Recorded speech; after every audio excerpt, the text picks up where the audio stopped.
भगवान शिव की तीसरी आंख।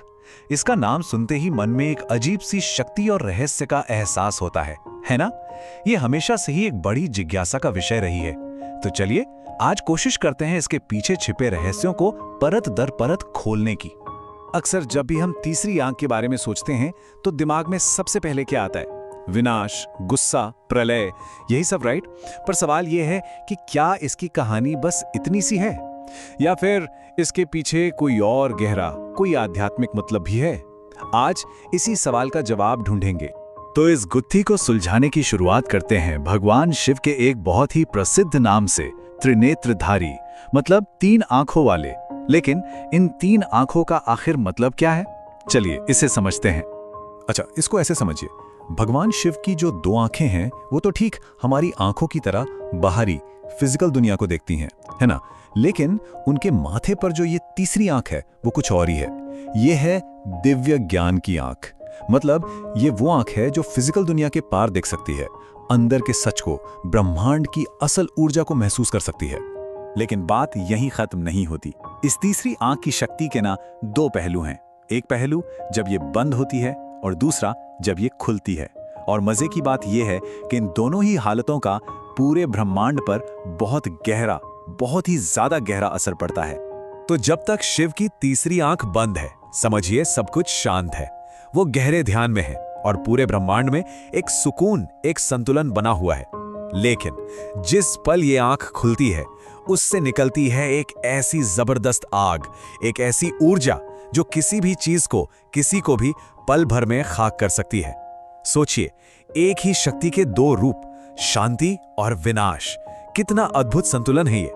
अब इस आंख की विनाशकारी शक्ति की बात हो रही है तो एक कहानी का जिक्र करना तो बनता है। शायद सबसे मशहूर कहानी, कामदेव की कथा। ये कहानी हमें बिल्कुल साफ साफ दिखाती है कि जब ये शक्ति बाहर आती है तो क्या हो सकता है। तो हुआ यूं कि भगवान शिव अपनी गहरी समाधि में लीन थे। अब देवताओं को किसी खास वजह से उनकी ये समाधि भंग करवानी थी, तो उन्होंने इस मुश्किल काम के लिए किसे भेजा? प्रेम के देवता कामदेव को।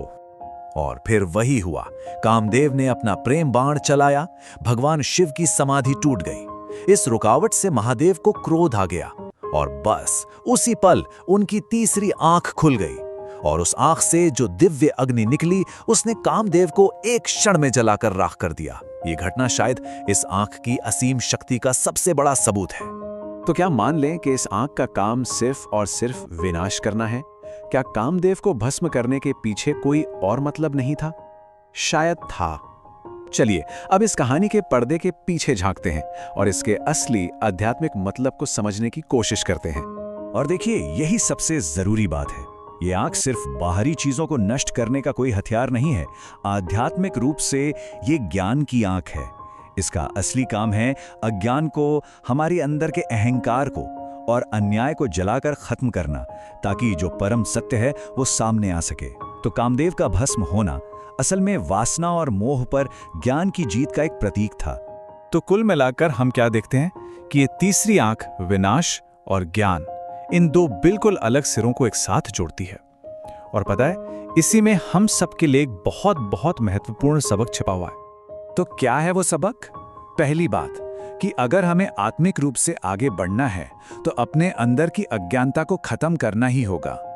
दूसरी बात, ये आंख हमें याद दिलाती है कि असली ताकत किसी बाहरी चीज में नहीं बल्कि सच और ज्ञान में होती है। और हाँ, एक और बात, ये इस बात का भी प्रतीक है कि जब भी दुनिया में अन्याय हद से ज्यादा बढ़ता है तो उसे मिटाने के लिए एक दिव्य शक्ति जरूर आती है।